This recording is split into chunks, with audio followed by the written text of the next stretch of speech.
So it's exactly 7 o'clock and we're going to start. And I just want to thank all of you who have actually done a really great job on Module 1. And even when things were incomplete, you went back and did a great job. So I just want to thank each of you. The reason I focus on Module 1 is by April 15th, I think there's about 50 people who haven't even started it. So that's a big concern. Um, and the reason it's a concern is a challenge for me. Just like all of you, this is, one thing that I do. I do the interpreter course, and then there are 5 other domains, other courses that I work on um, to try to support professional learning related to the TESOL domains, which the ESL endorsement is based on. So, it's really important to take your time and do it thoroughly. I'm going to, and I want to thank whoever it was who pointed out something to me about trying to find the IEP vocabulary. And I actually put it in the announcements. So when I do announcements, you should actually you should go to the announcements and see what the announcements are, which would be good. Um, and I also put it in the revised syllabus. So we're going to actually start pretty quickly. And the reason is that we have, I'd like to do at least 3 or 4 standards, and then, and we're going to go through them. We're going to wait until the end to have,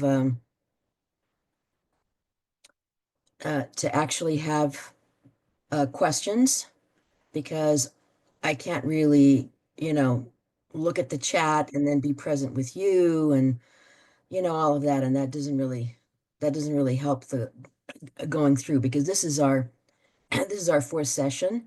On April 2nd, it will be the 5th session. It'll be the last one on Zoom. So, and remember, the goal of the Zoom is to actually listen to people and find out things. And I'll stay on after, like when we end at 8, I'll end the recording. And if you have other questions that are more personal to you, you can ask me. And if Bev is on, I'm not sure if she is or not, but if she's here, she can also answer.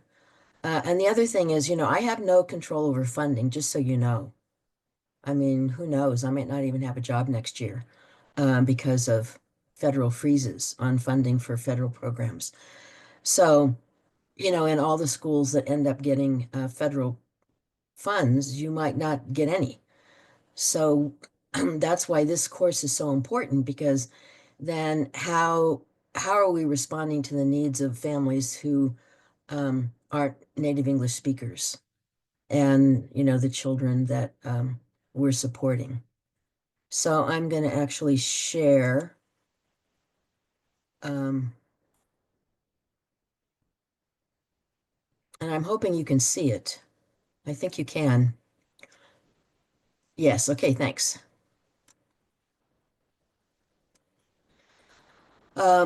Again, just to go over this, when you successfully complete the course and you have a certificate, you can register in the Midas Cohort 2025 if you have a Cactus number.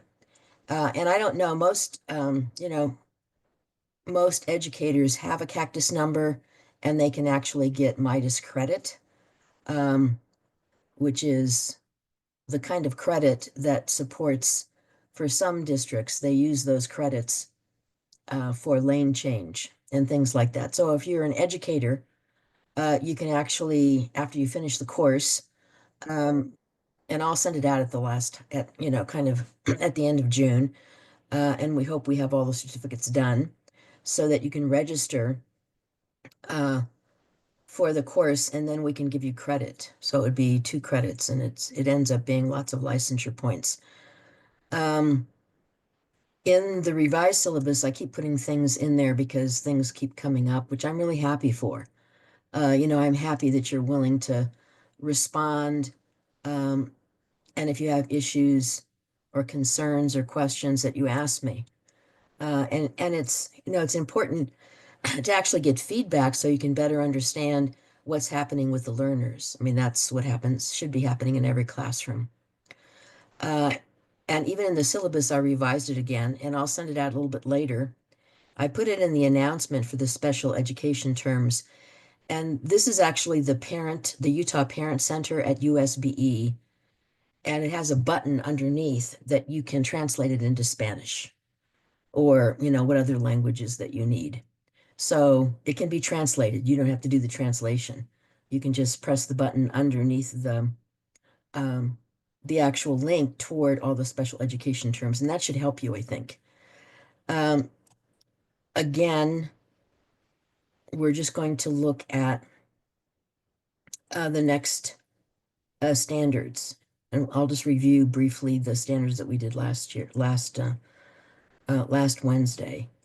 And again, when we have like 200 people registered, but there's only and most people in the course are doing really well, which makes us really supportive and valued. Everyone who's doing the course and their commitment to their learning is just, really impressive. Um, the midpoint is April 15th, and that's an easy one to remember because, usually taxes are due. And again, the reason the course is being completed on June 30th is that we don't really know. We're trying to figure out how we can deal with issues related to um, the end of the Department of Education and funding freezes and all of that. So, we just want to make sure that you end up getting your certificate and you finish the course. That's why I'm going to keep reminding you. I ended up emailing 50 people about, are you going to drop the course? Remember that April 15th, you have to at least make sure that you're doing module one, which is complete. Um, and, I got some very nice responses from people that I had emailed individually. So, um, and last week I was busy at Box Elder visiting schools. And so, that makes a difference in the amount of time that I actually have to work on the different courses that I'm facilitating. People keep asking this question, and so I decided to put it in here. Again, there are no grades, just credit. The reason there are no grades is we have certain assumptions about what an A is, or what a B is, or what a C is. And that's really not the future of education. The future of education is, are you doing something thoroughly and completely? And if you're getting credit for it, and the discussion posts, usually I assign 1 point to it, even though it's complete. And and that's in each module after in the discussion points when you're actually responding to the prompt and you're responding to two other people. And the way, you've started to respond to other people is, very, very open-hearted and generous and thoughtful. And so, that's what creates a learning community is that when we learn about other people and we understand them better in the situation that they're in, then we have more, empathy and compassion for the work that we're trying to do. And so at the end of the course, when it says complete, you'll have 10 complete modules, 10, and 1 point for each, 10 points. It's not connected to a grade or a percentage or anything like that. And so at the end, there'll be a final self-assessment in an essay. And last year, cohort 2024, there were 52, I think, that wrote a wonderful self-assessment based on the standards that they feel strongly about and feel confident in why, and the standards that they want to work on and why, and what's their plan for doing that. So, the whole goal is really to help people think about their actual practice as an interpreter and what they've been doing. And there's nobody, and now that you know what the standards are asking you to do, what you want to work on and what you feel strong on, right? So that's the point of a self-assessment. It's not about getting a grade, right? It's about creating a way in which the learner can better understand who they are as a learner. So just to be very clear about that. Um, okay, so we've gone over, and people continually ask me about HB 302 and the language access policy. I did tell you that Colorado is interested. I think they might have taken this legislation and submitted it this last year, but they did a variation of it. So we're pretty lucky that we had someone like Dan Johnson and Thurman, the senator, put something together that really supports family and um, families' involvement in their students' education. And we should be proud of that. Um, okay, so again, there are 46 objectives under 8 standards, and then they have ethical principles, and we talked about what an ethical principle is. I don't like to call it a moral principle because it's not really a moral principle, but it's the idea of, based on being a human being and being concerned about other people, these are basic principles that an interpreter um, would know and in their practice would understand and try to, with a sense of integrity, implement. So the first standard we talked about, I'm just going to give a brief overview, was accuracy and fidelity, and then really preserving the message from one person to another. The next standard that we went over was confidentiality. This is a big one, obviously, because especially if you're a Spanish speaker and you're a teacher, uh, you have to be really careful if you're doing interpretation because you can't be talking to people in the faculty room or other people about, what actually happened in that meeting. So this idea of confidentiality, and there's even a federal law, I think we still have federal laws, of FERPA, uh, which is about privacy, right? And so that's really connected to this idea of not disclosing and treating all information as confidential, right? Whether it's written or it's uttered or what people say in the meeting. So this piece is really, really an important one. Then the third standard we went over last week was, which really got lots of comments from everybody, which was, a wonderful experience to hear about what people are experiencing, because that's why we have live Zoom sessions, so that we can actually learn from and with each other. And this was impartiality, um, which goes back to this idea of any kind of bias or preference in favor of someone. If you know a student in particular, especially if you're maybe a paraprofessional and you work with a student and you do interventions. And the question is, you know, um, and again, this goes back to this idea of the interpreter has to decline to be an interpreter if there is a personal relationship with any party or perceived to some kind of impact on, the impartiality of the interpreter and what the interpreter is actually communicating word for word by the from the educator to the family. So we talked a lot about that standard, and I really recommend that you look at every single section, every single objective under um, the communication not hindered by bias or preference of the interpreter. And if you feel like you can't, in conscience, there's a conflict of interest, then, you do that ahead of time with the administrator and say, I feel like my relationship with the family, you know, might tend, there's a conflict of interest because I know them very well and I know things, about their background, which might impede my ability to translate in a way directly what you're saying. Okay, so now we're going to go to the new one. This standard is standard 4, and it's in module 6. It's respect for persons. And the ethical principle is that interpreters demonstrate respect toward all parties involved in the interpreted encounter. And what does that look like? So you demonstrate an acknowledgement of the dignity of each party in the meeting, right? So this respect is really important. And, I work on this because I'm not really good at it. sometimes when I'm in meetings and people will say, things that have, it could possibly have a detrimental effect on students and their educators or their teachers or their district people or their principals or their counselors or their instructional coaches. For me, it ends up to be a little frustrating.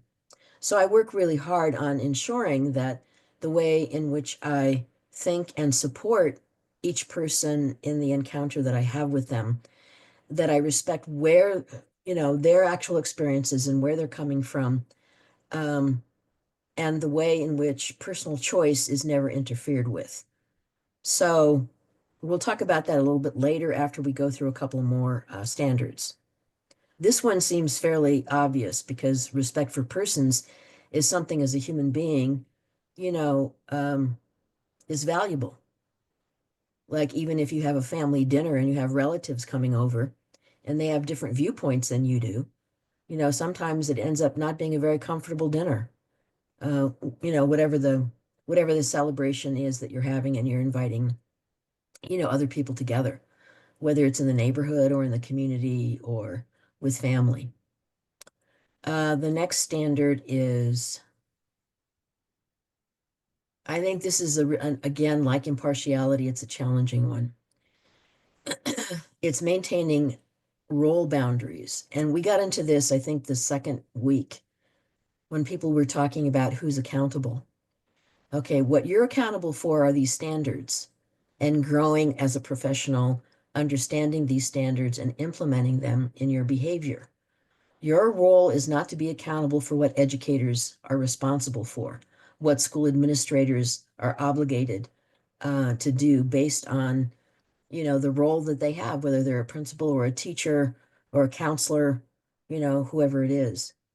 So again, it's really becoming a professional within your role, which means that you refrain from personal involvement.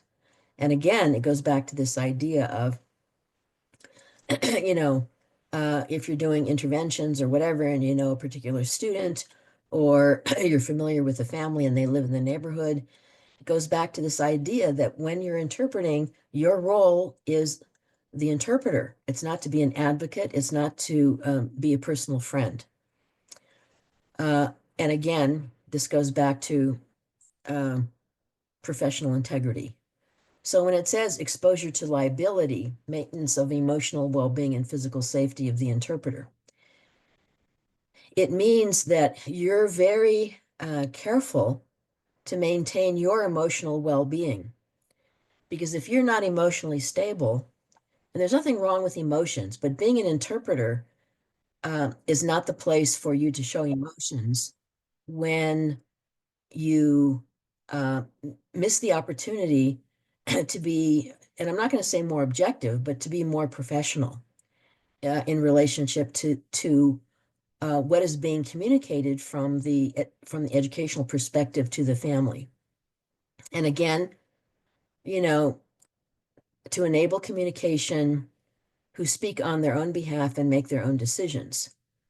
So the communication is between the parties involved. It's not related to you, right? I mean, that's the piece that's really important. And again, the interpreter does not advocate on behalf of any party. So this might seem like an obvious thing, but if a parent doesn't understand something, you communicate to the the education person and say, can you say this in a different way to help the parent better understand what you mean? See, because it's really the responsibility of the educator to create the kind of environment in which they're clearly understood. I mean, that's actually not only a state law, but it's a federal law. You communicate meaningfully in a language that the family understands, right? Again, the interpreter doesn't enter into discussion. You don't give advice. Personal opinions, the interpreter, you're not supposed to, yeah, you have personal opinions, but that's not your role. In the matter of the encounter or show reactions to any party. Now, reactions, are things like nonverbal expressions.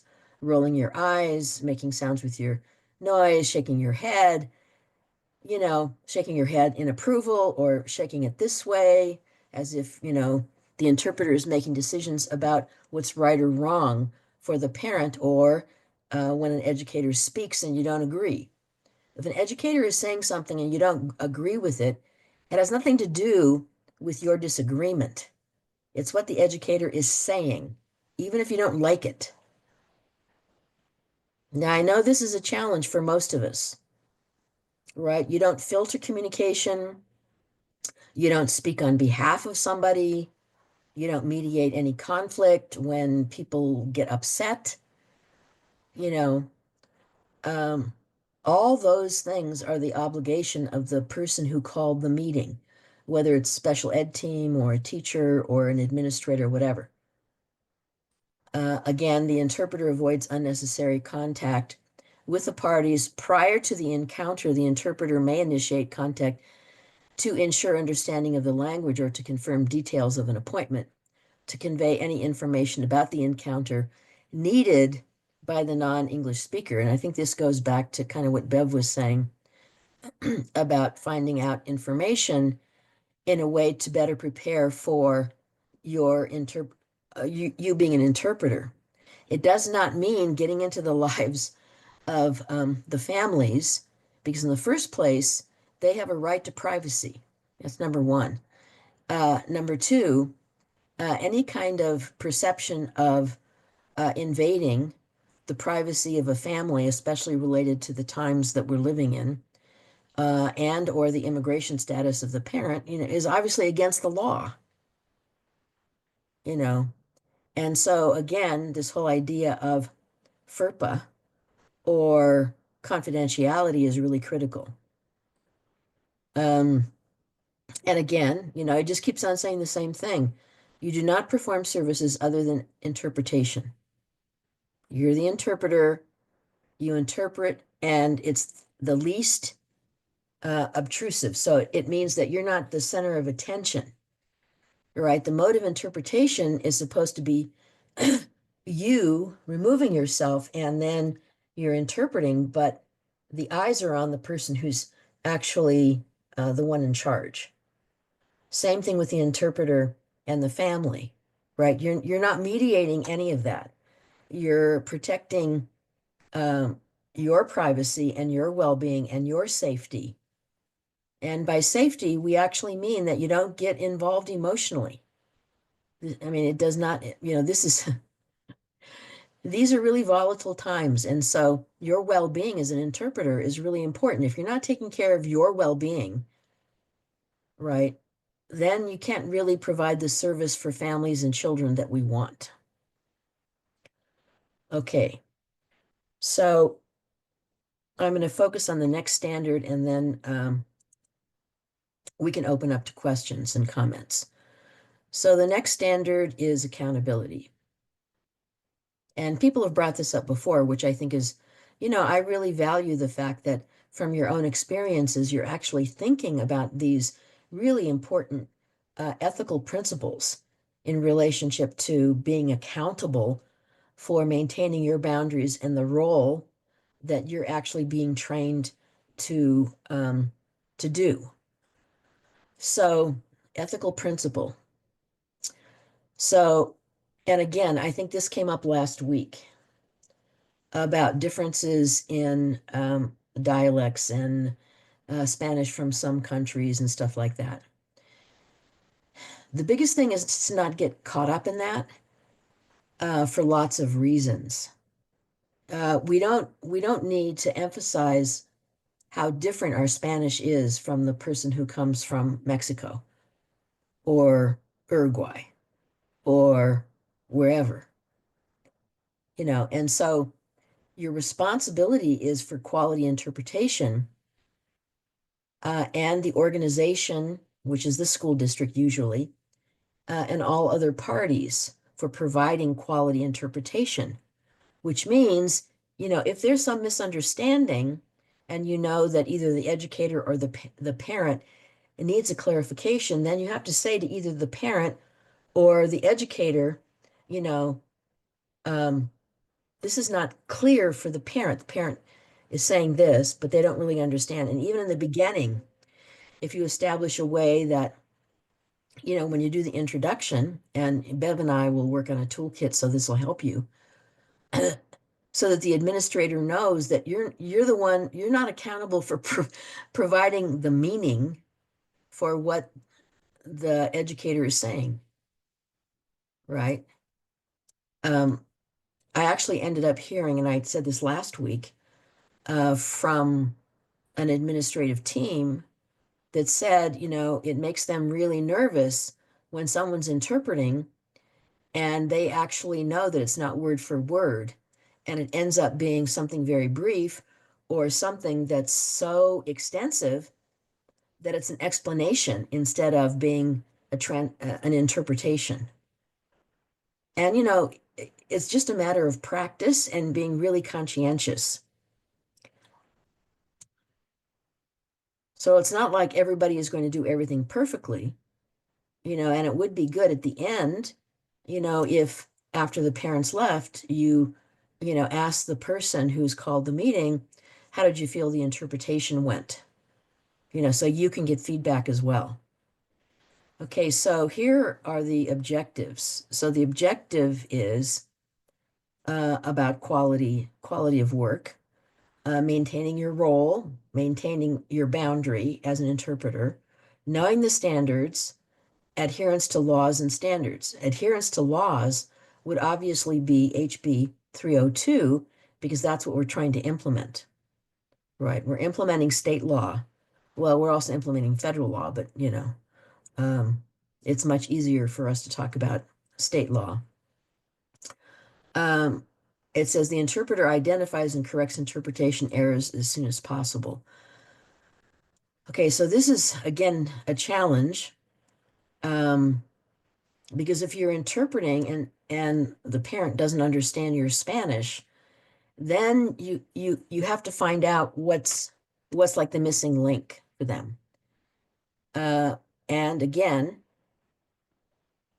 and this is a challenge for everybody, the interpreter, if it requires knowledge or skills beyond your competence, beyond what you feel you're competent doing, you have to actually just say, I don't feel comfortable doing this. Because I think, whatever the reasoning is, whether it's a relationship with the family, the parent, the student, the neighborhood, the community, whatever it is, or whether you have a concern about the Spanish from your country and Spanish that the person is using from another country. You have to be really clear about this. So again, the interpreter informs the parties immediately and requests direction during the encounter if it becomes apparent to the interpreter that expertise beyond his or her competence is required. So don't wait until, there's all this confusion between the family or the person that they're interpreting for and the administrator. If there are serious issues that come up based on your own, expertise or lack of expertise. But you have to determine that. You just can't kind of go along with it. And again, you maintain the limit and obligations. You take steps to make sure that each party understands what is being communicated, not by, adding additional things to interpret the meaning from the administrator or from the family. You just have to make sure that what's being communicated from the person who's leading the meeting to the family and the family back is exactly what is being communicated. You can't be, interpreting it or, making additional comments.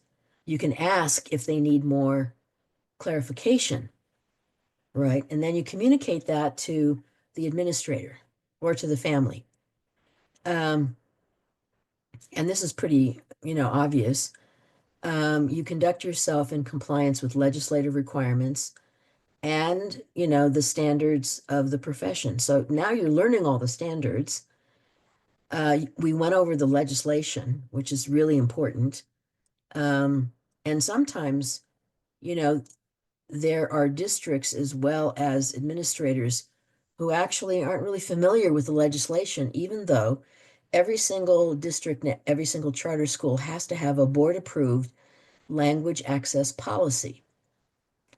And I'll actually put in the announcement next week, the um, the model policy from USBE, so you can see what the policy looks like.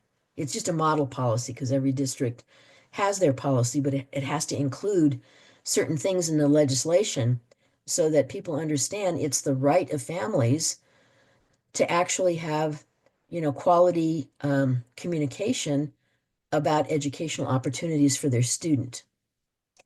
And again, the interpreter is transparent. When clarification is necessary, the interpreter says, I, the interpreter, need clarification on when you're talking to either the parent or to the educator. Right? Because you have to be, I mean, you have to be clear when you're interpreting. So if you're not understanding what, the administrator is saying, you have to say, I need clarification to communicate effectively to the parent what you mean. And again, the interpreter brings to the attention of an appropriate person any circumstances or condition that impedes full compliance with any standard in this document of standards. And again, it goes back to this thing about conflict of interest, interpreter fatigue. Now, when I'm saying interpreter fatigue, when somebody grabs you as you're walking out the door, to go home, you can actually say, you know, I don't think I can be really clear. I'm really tired from the day. And, you know, besides the fact that many districts have to have access to other interpreters, phone interpreters. I mean, they have funds for this, which is really, it's state funds. It can't be federal funds. It's state funds. Um, Inability to hear or inadequate knowledge of specialized terminology. Well, it's clear to me that many of you have already been involved in special education IEPs, right? So that kind of specialized knowledge Sí. A and Yanela falta. Yanela, vamos a cenar, mamita. and terminology is really important. Um, and if an assignment, under certain conditions doesn't really follow compliance to the standards, then, and there are all kinds of ways that you can talk to people so that they're not offended or defensive. I mean, I think that's the skill that we all need. When someone is saying something and they expect you to behave in a certain way that's actually against the standards, then, the way you say these things to them will help them better understand the expectations that are necessary for interpretation meetings, for interpreters, and for, administrators. And again, there are some districts that are actually making all the, requiring administrators and principals and district people to better understand the standards and either take a version of this course or some kind of training that will help them better understand the legislation as well as the standards. So it's not all on you. I mean, that's the other piece that has to be really clear. This is the final accountability is really on those who are the educators and the way in which they engage families in challenging meetings, whether it's providing information on, vaccinations or behavior or, organizing an IEP, the final IEP with the final recommendations that should be translated. Right. You can't have families, signing things that are in English that they don't understand. I mean, that doesn't even make any sense. Nobody would do that if it were a contractual obligation and it was, buying a house and they put it in a different language and you didn't understand it, but they expected you to sign it. So this whole idea about being transparent and being very clear about what the expectations are from a meeting, ends up being a really valuable, important asset and talent that interpreters provide for the educational community. Okay, so I'm going to stop sharing and then we can open to conversation. So if you want to say anything, just raise your hand. Say, what district you're from. So Jessica Sanchez just raised her hand. Jessica. Yes, hi. I'm from Weaver School District, and I do have a question. Let's say we're in a meeting and everything just is confusing. What would be for the confusing for maybe both parties? What would be the proper way to say I can't finish this meeting anymore? What Well, what I what think would we say in that case? Well, I think you wouldn't say that. You wouldn't say I can't finish the meeting. You would actually say, let's look at how the meeting is going. Can we make this Mm-hmm. meeting better? Right. And Okay. you look to the administrator. What do you need to make this a good meeting with the parent? Okay. Okay, that's what I would say. You put it on the educator. That's the piece that's really important. Thank you. You're welcome. Heather? Sorry, I'm learning how to run this system. Okay, I've got two questions. First of all, I hope they're somewhat related. You had mentioned something very slightly just a few minutes ago about translating documents and how districts, people shouldn't sign what they don't have. And it's never happened to me here in Box Elder, but up in Wyoming, again, all my experience, I was expected to, since I was the only Spanish speaker, to translate those documents. And that came out of my prep time, my after school, my every time. And I'm just wondering, and I did it free of charge because they needed it.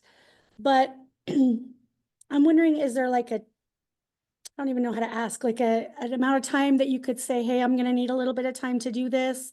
I can't get it to you tomorrow. No, we just do it as soon as we can, or just, Well, no, I'm not concerned about translation because this it's is not a nothing to do. translation course. It's not translation course. Okay, so I'll shelf that one. My other one, kind of what you said today, touched on it.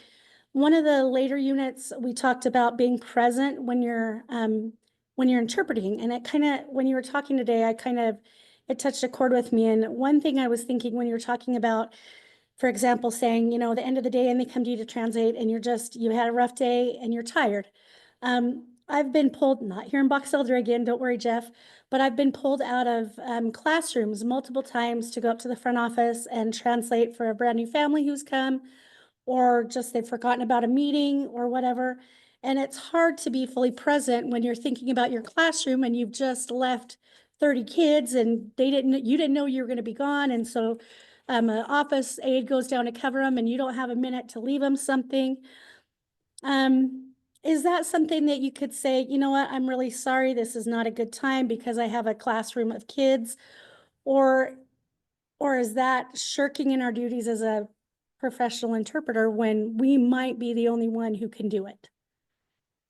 What are your Okay, well, thoughts? it's not my thoughts. I'm just going to tell Okay, you what the issue is. okay, The issue is that student instruction comes before everything else, period. Period. So that has to be clear from the district to the principals, period. That's it. okay. You can't interrupt instruction. Quality instruction is a civil rights obligation. Thank you. It's You're happened so many welcome. times I can't even count, so thank you. You're welcome. Other questions or comments?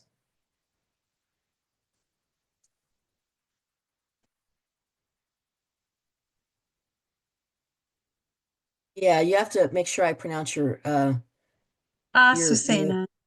Azucena. Beautiful name. Thank you. You're welcome. Regarding what Heather just said, I have been pulled out of my classroom. I am only just an aide, so I'm not a teacher. But I thought it was important to go and help because it's a family that needs help right there and there. And I've just done it. And my boss, the teacher, is always very accommodating and helping others. So I don't know if Well, that if was you, wrong or not, but I've no, I mean, just if you're, gone and done it. well, if you're an aide, that makes a difference, and it's okay with your teacher, and your teacher understands that, and that's kind Right. of, what happens at your school to welcome a family, that's fine. The point I'm making is that you can't have someone who is a teacher and has a responsibility for the instruction in a classroom and then is pulled out. Okay, so that's the point. Okay, and then the next one was just to say that it is great to know that there is a law now. I haven't done interpreting or, these little interpretations that I've done for families or children that need me in the school I work for. It's just been very minimal. But I used to work in the business world, and all the documents that the people signed were in English, and it was not in Spanish. And that was a few years ago. So it's great to have new laws that can address those issues. Yeah, And for I'm lots of, sorry, I forgot to tell you because you asked me about my name, and then I forgot to tell you. Well, my name is Azucena Adams, and I work for the Jordan School District, and I'm a preschool assistant. great, thank you. Okay, other questions or comments? Evelyn Cabrera. Hi, Crystal. Thank you. And hello, everyone. My name is Evelyn Cabrera, and I work for the Davis School District. Now that some of teachers and aides are being making this comment, I was a computer lab manager at my local school, and I was doing also interpretations for parent-teacher conferences. Um, but is there a way that the districts, the principals know that they should like I came for an agreement with my principal that from 7:30 or 8 to 9, when my first class will come into the computer lab, I will be available for interpretation. So I was in the office helping with everything that I could, and there was more than one. It was just not me. There was other two people that could do it. So we tried to combine, but we work very, very good with the principal that we had. When the principal retired and a new one came, everything changed. I was asked to choose between being a computer lab manager or an interpreter.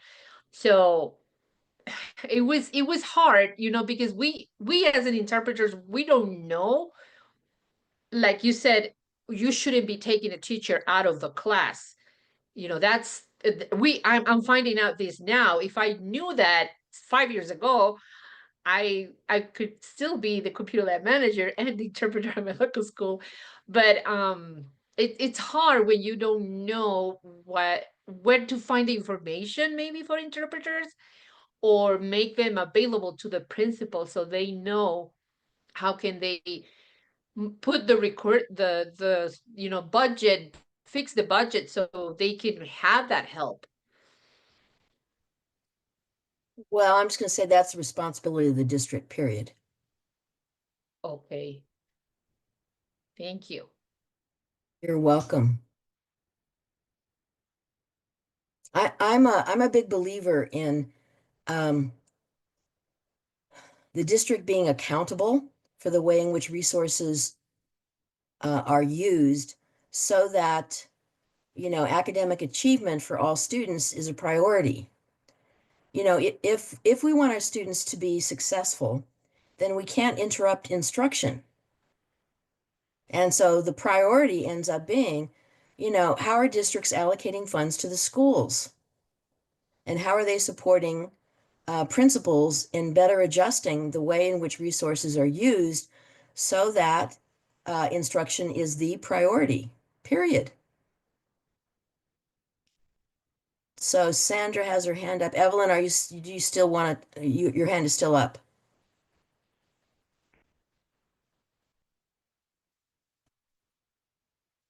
I've got it. I lowered your hand. Don't worry about it. Sandra. Hi, how are you? I have a question.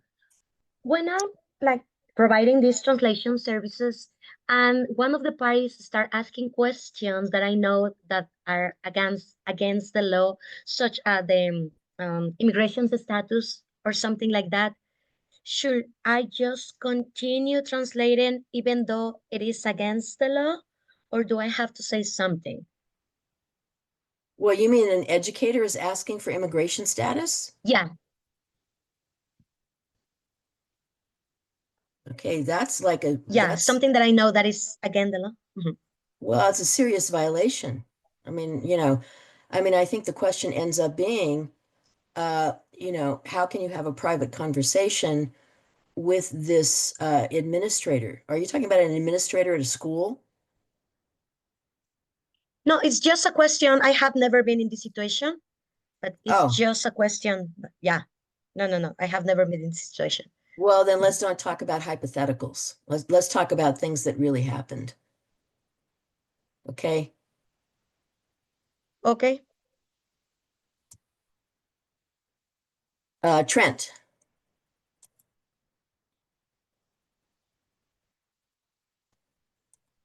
Hi, I'm Trent Jackson from the Kane County School District, way down here in Kanab. You're all welcome to come and visit sometime.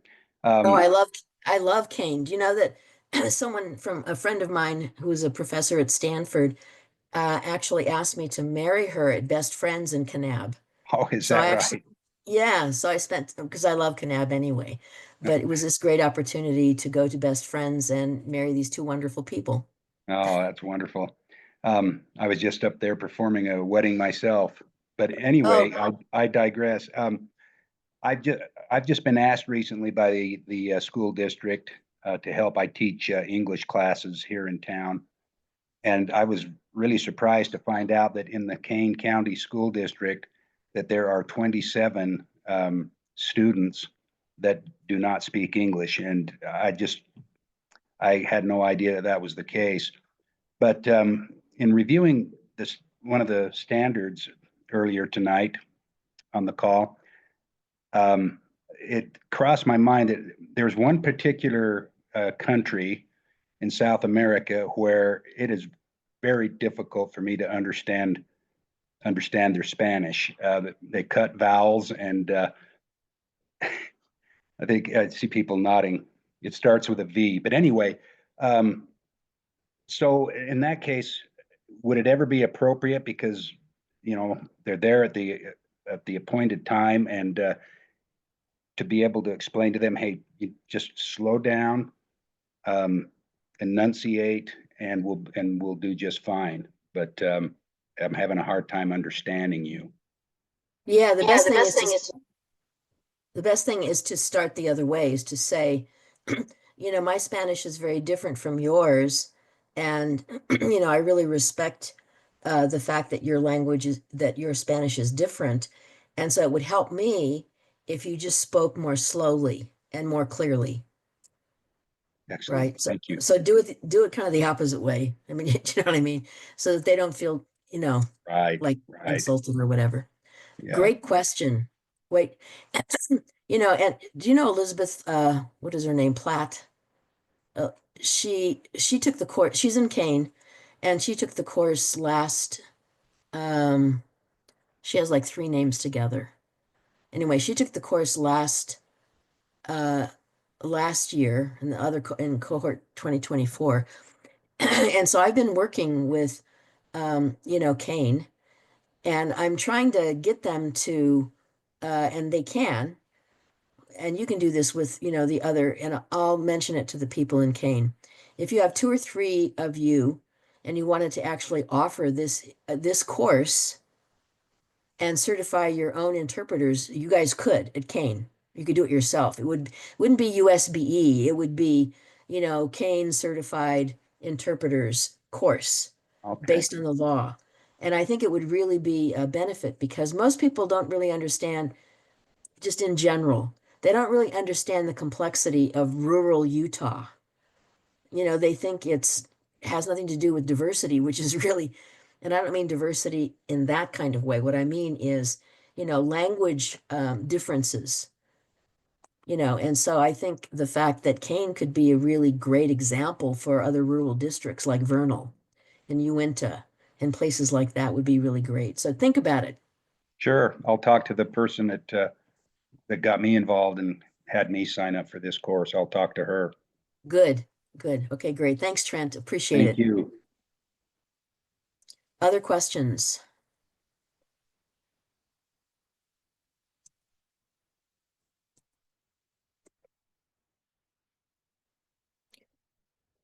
We have about 9 more minutes, and if we don't have any more questions, then, you know, I'm fine with not hanging on.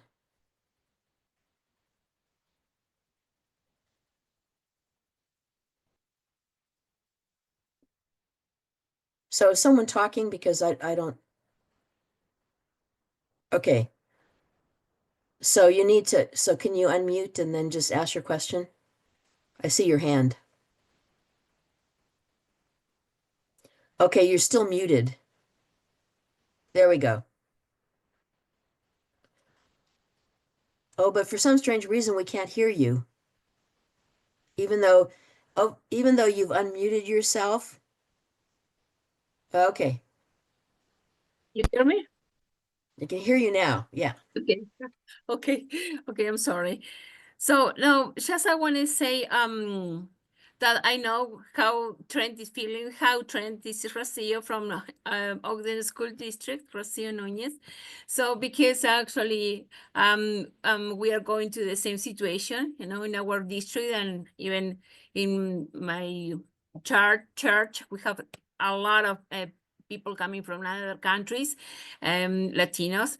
And so, and for us, it's really difficult to understand them too, because they speak really fast. And I cannot imagine how you might feel because you are doing amazing. I don't know your job. I cannot, it's not judging, but you are doing amazing thing in translating, you know, doing the other way, you know, and trying to understand because you don't understand the language or you understand the language, but not completely to the point to understand them. So really, really, that is awesome, your work. Awesome. I'm sorry to say these things in you know in the blog, but actually I need to say because not everybody dares to do what you are doing. You know, if you notice, what I am seeing over here, we are several of us are actually Latinos or speak Spanish, but I don't know, but you speak English. You know, so thank you, thank you for doing that, and thank you to you, Chriselle, too. You're welcome. Yeah, I think I'm going to end now, unless someone else has something to say. But I think you should all be, you know, we have 65 on the Zoom. Last time we had 80. We have one more session.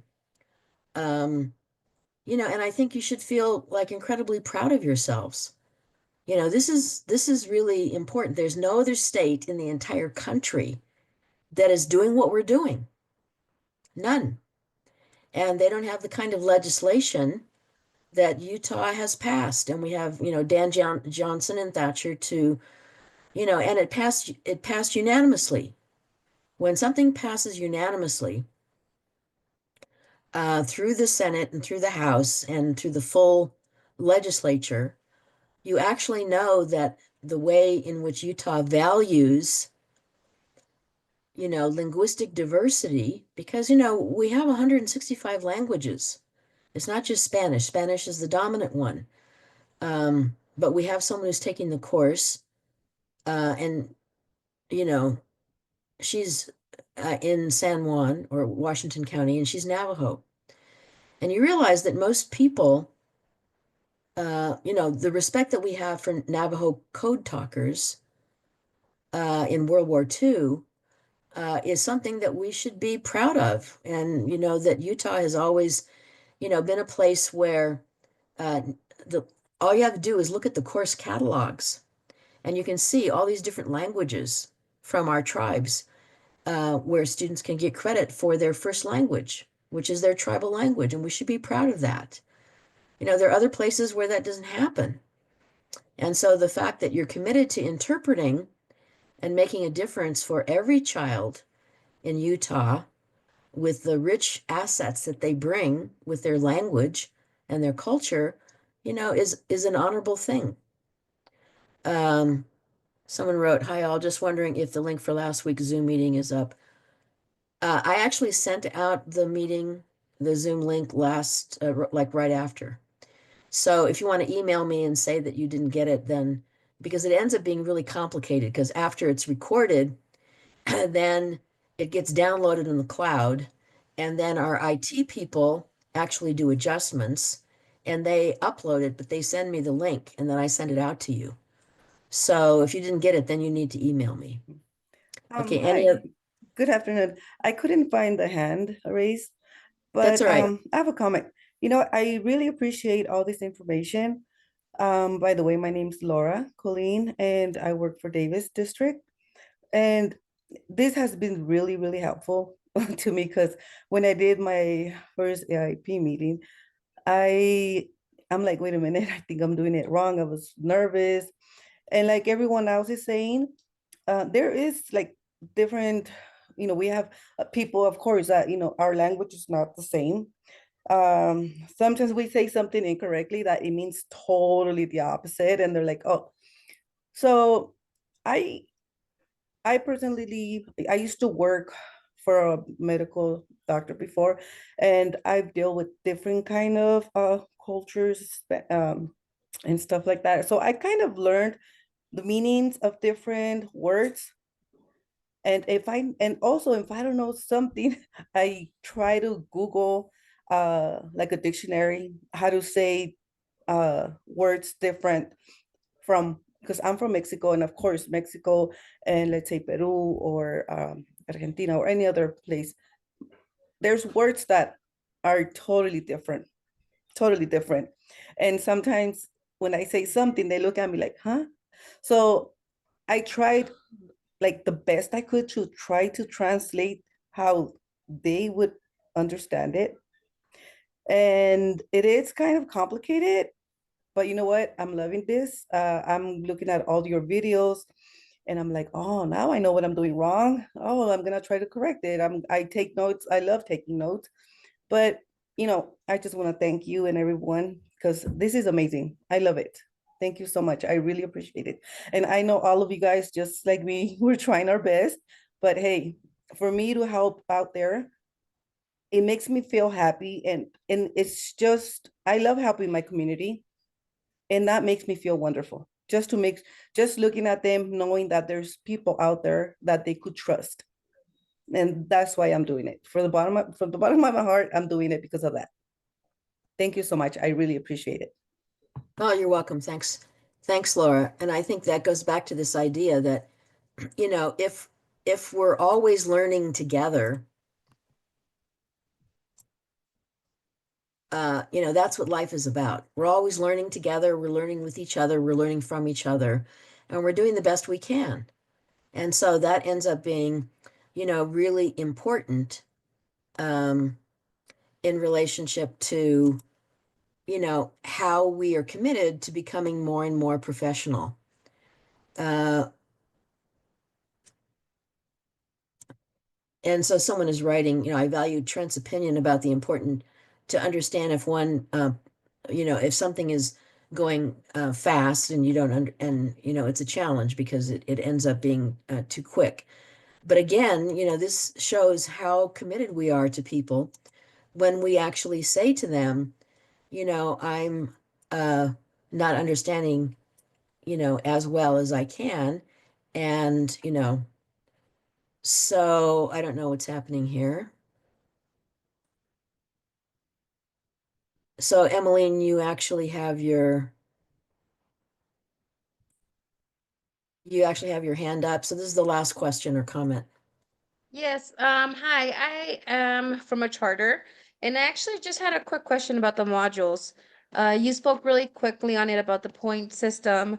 And so I was just wondering, I'm currently on module 2, and there is no way to reply to 2 people on there.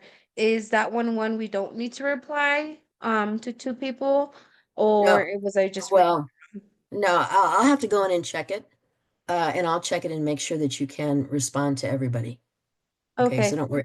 Yeah, Yeah, I just wanted to make sure because like I said, I'm just on module 2, but I wanted to make sure that I was giving everyone the respect that they deserve by replying to them, and I have been unable to, so I didn't know there was like an at situation where I'm just supposed to fill in no, someone's name. no. It might be something with the way in which it's set up because you have to actually click on things. So I'll just go back and review it. So don't worry about it. Let me take care Okay, of it. thank you so much. I also haven't received any like points or anything like that, so not that I was worried about it until the end, but just wanted to make sure that wasn't on my end.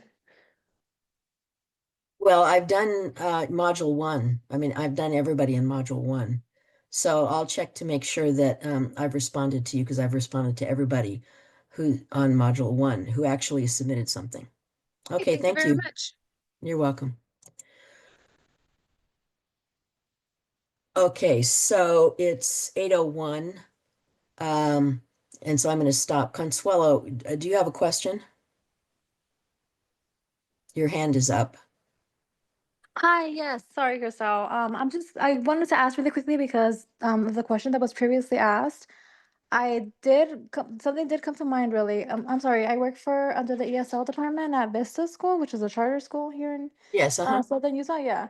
And I was just wondering, overall, how is it exactly if we know if we've submitted 2 comments per or to like yeah, following up with a person's discussion post? How do we make sure that those were completed in time?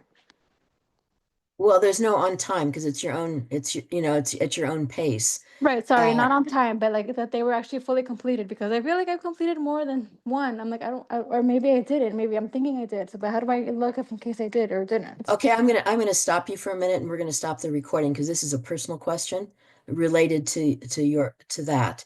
So I'm Okay. gonna stop the recording.